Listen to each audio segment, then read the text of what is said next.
Hello, my friends, and welcome back. Thank you very much for being with me again today.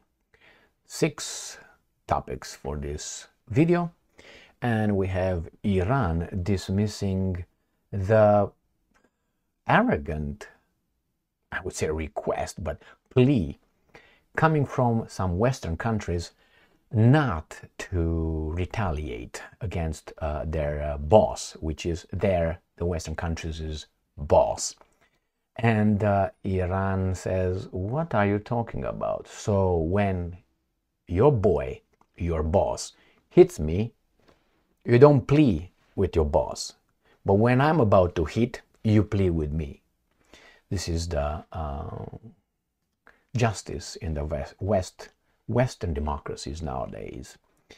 Now, that's one topic. The second topic is Ukraine and the UK working on having a 100-year partnership if Ukraine will still be a country, and if Ukraine still be a country that could make its own decisions.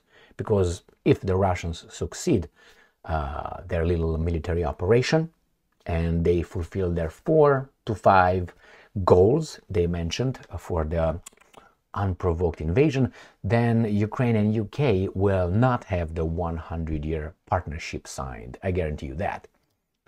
This is the neo-colonialism. Remember Hong Kong? It had a 99-year agreement with England, or Great Britain, however we want to use it, right? And what happened? They were together over there in a good friendship. Yes, if you look economically, yes. But remember this. What would you rather be if you would have, let's say, only these 2 options? Let's say there's no other alternative, even though there is a third alternative of the rich countries, strong countries. Because you can say, well, yes, that is rich. Look around. All right, so look at how much debt it has and how much we produce.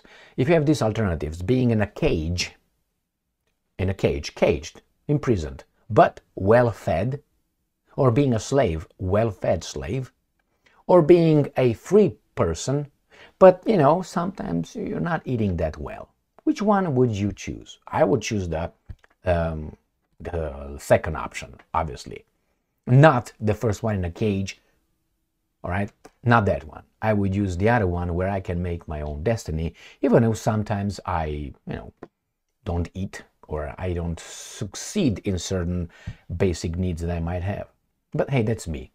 So now we have Pentagon, the third topic. The Pentagon is closely monitoring the club of the very good military alliance, which is Russia, China, Iran, North Korea.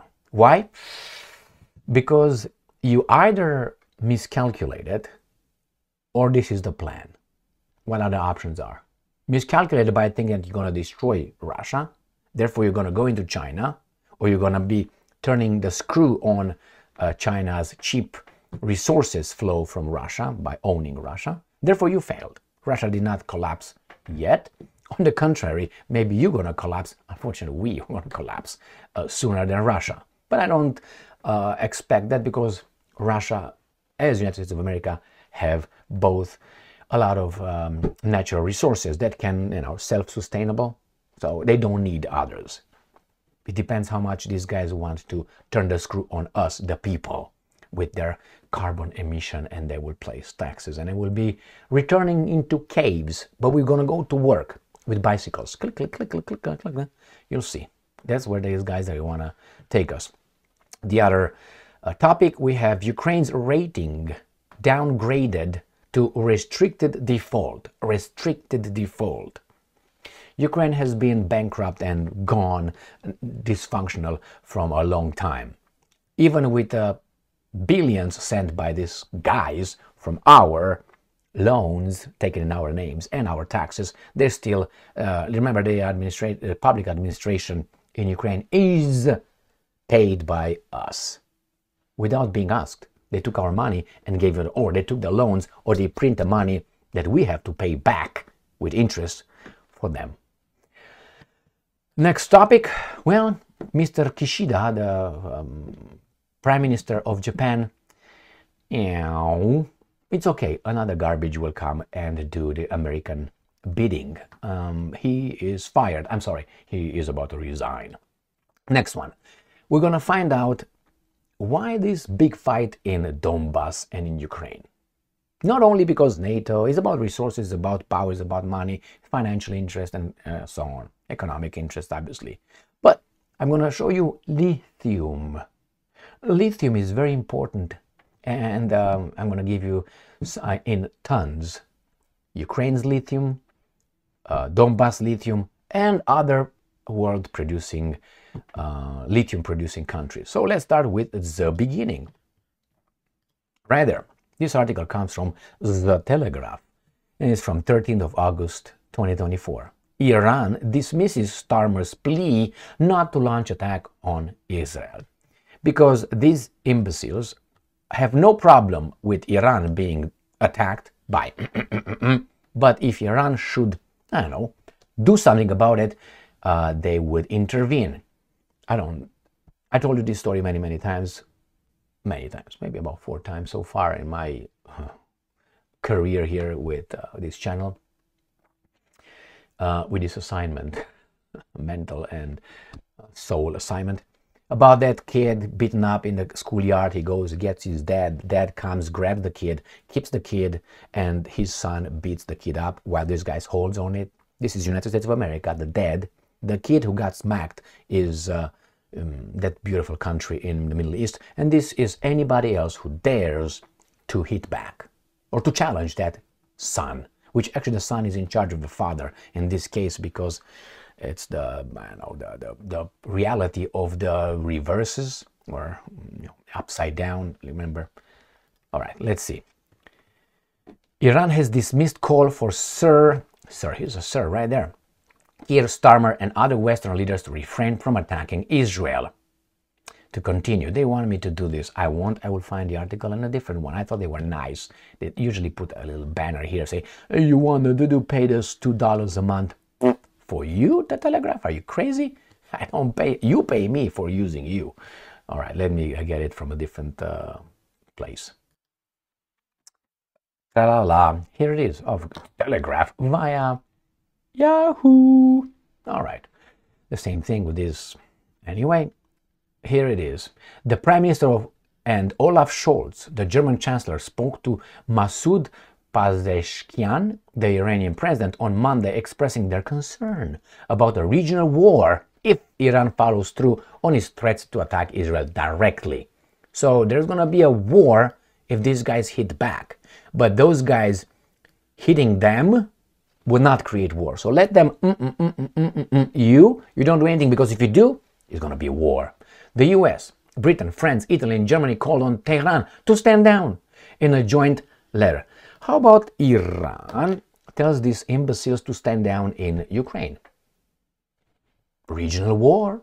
You're just escalating it by giving weapons, money, and intelligence, and so on to Ukraine. How about that one? I'm listening. Fuck off. All right. And here it is.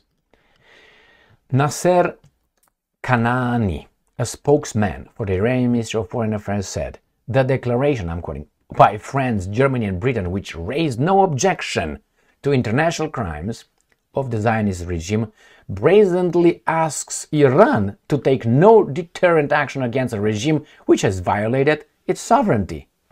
Now, who's the logical one here? Anyway, Mr. Kanani added that instead of issuing such demands, Western nations should, and I'm quoting, once and for all stand up against the war in Gaza and the warmongering of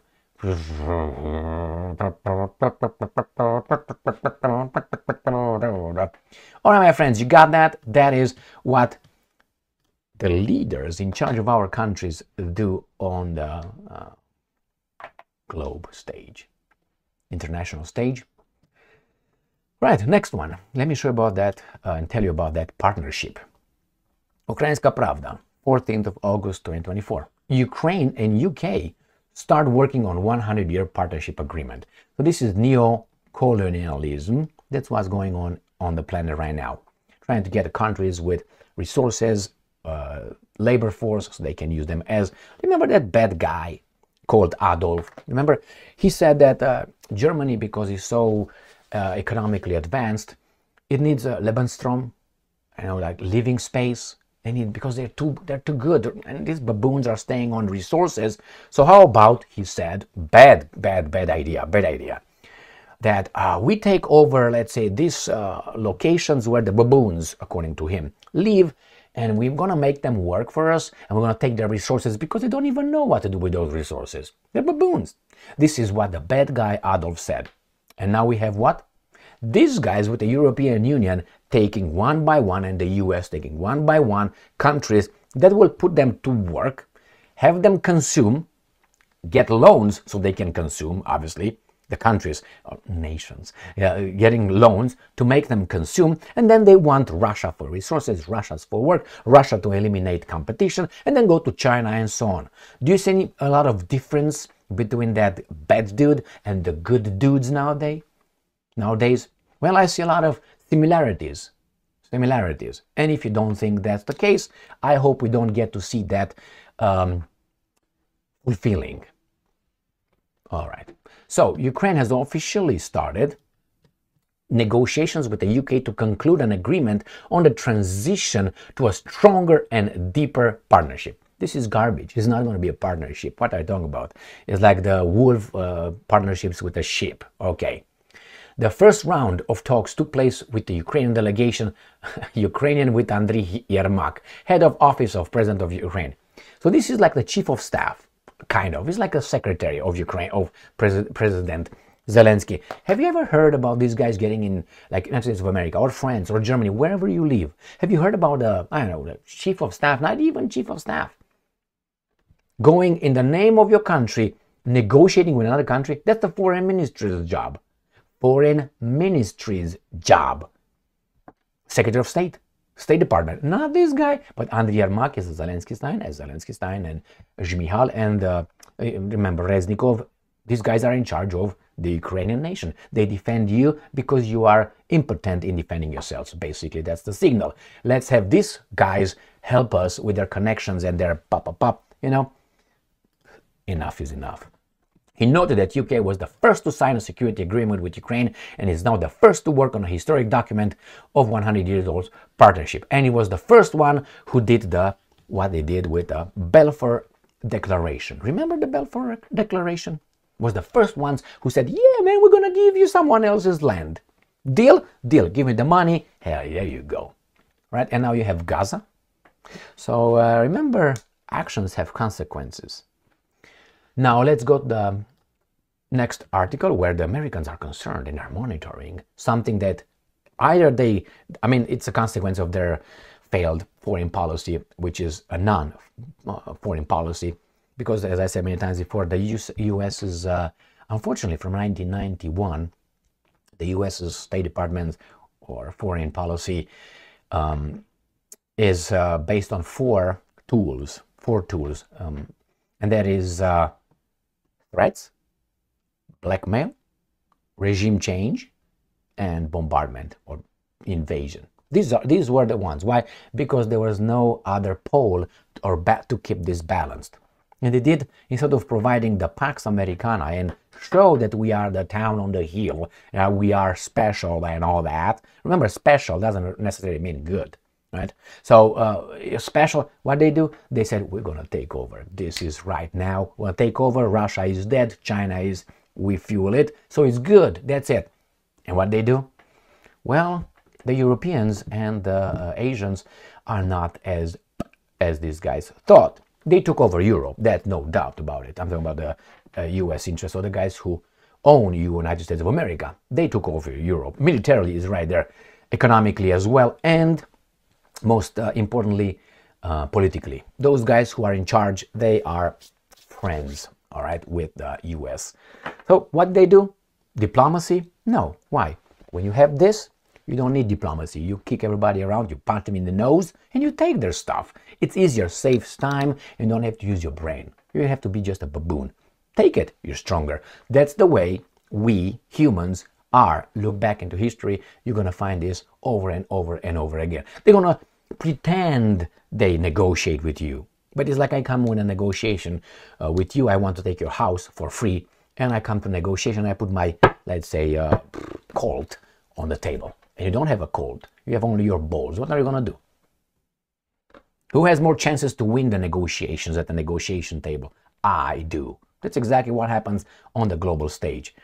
So Pentagon closely monitors Russia's ties with Iran, North Korea, and China. And wait, there's going to be more. And this guy has so many things here, right? All right, good, man, good. His comments came in response to participation of delegations from these countries to the Army 2024 weapons exhibition in Moscow region.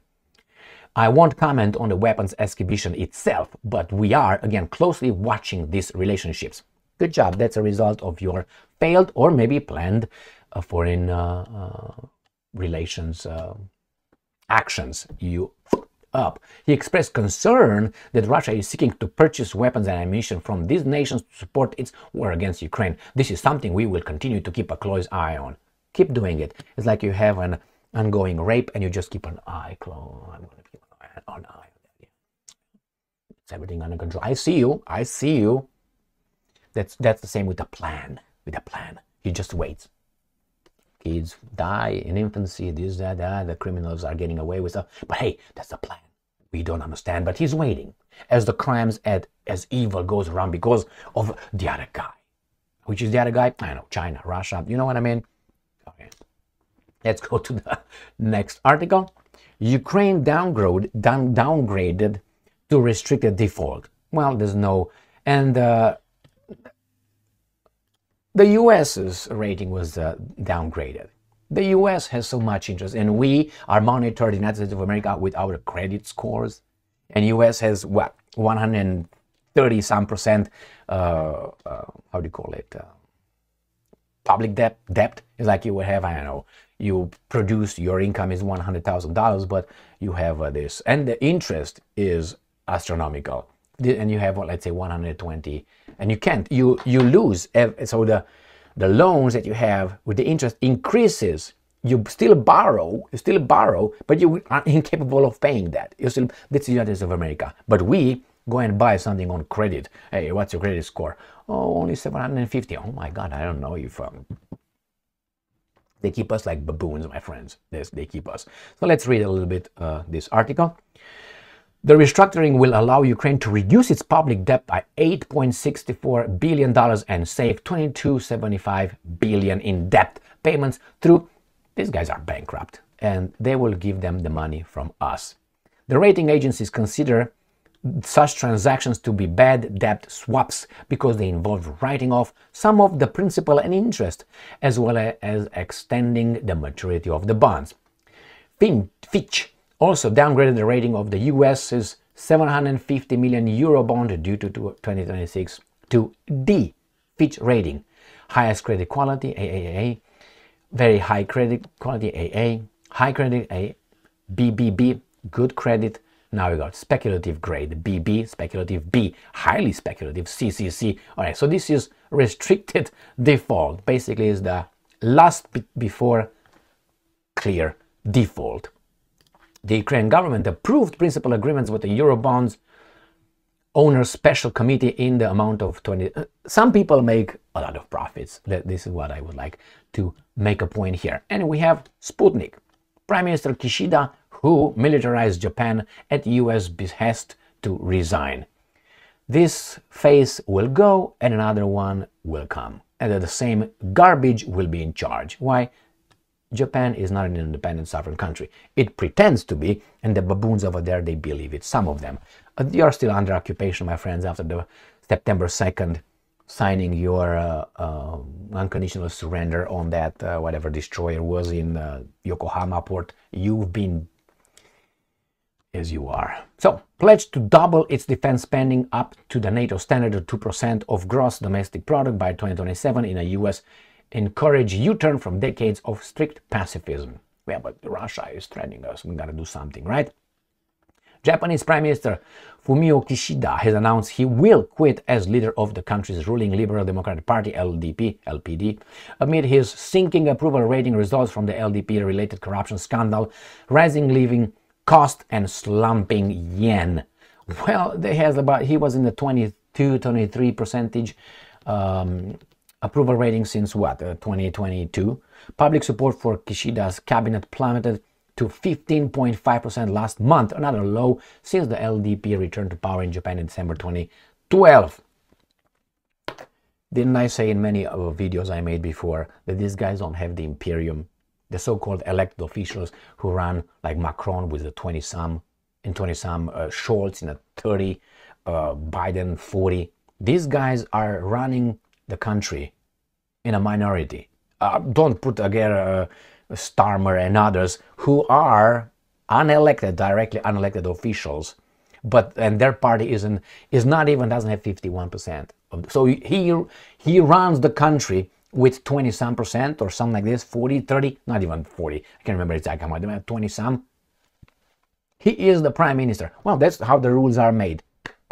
Rules can be changed. Don't give me that historical fallacy. We've always been doing like this. Well, maybe you got smarter in the meantime and you changed shit. Because this way, winner takes it all. And let's see who owns lithium on this planet. And here it is. Sputnik. Oh, those bad people. Global lithium reserves ranked by country. And we're going to start here. Today, the richest reserves of lithium are found mainly in South America, as well as in the United States, Australia, and China. Here it is. So, world lithium reserves, data for the end of 2023, million of tons. Bolivia, 21 million tons. Remember the 21. 21.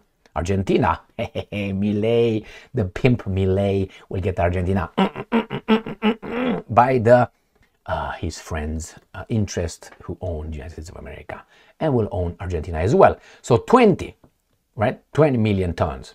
United States, 12, half. Bam bam. Chile, Australia, China, 6.8. Germany, 3.2. Canada, 2.1. That's unbelievably low for Canada, I will tell you that. Czech Republic, 1.3 million tons. That's a lot. Serbia, 1.2. And we got BBB, Zimbabwe, my friends, 0.69. And what's important, we go down, where is Russia? Did we see Russia? 1%. Again, surprisingly low, less than Serbia and the Czech Republic. And remember, US has 12. So we're going to go right here. Probable lithium reserves in Ukraine, 27 million tons. All right, and we have here probable lithium reserve in Donbass, 13.8. So this Donbass has more than the United States of America, and Ukraine is the biggest world reserve, according to these guys. And this is source U.S. Geological Survey. So it's not the Russians made it up. It's based on the U.S. most trusted, source. Maybe this shows things in a different perspective with Lebensraum, with Adolf's thing. And remember, Ukraine has it's grain production. If you cut Ukraine off the market completely, a lot of people will starve. So again, not only the lithium, also the corn, the wheat production, and so on. Thank you very much for being with me again today. Stay strong, stay smart, look for the truth, and be just.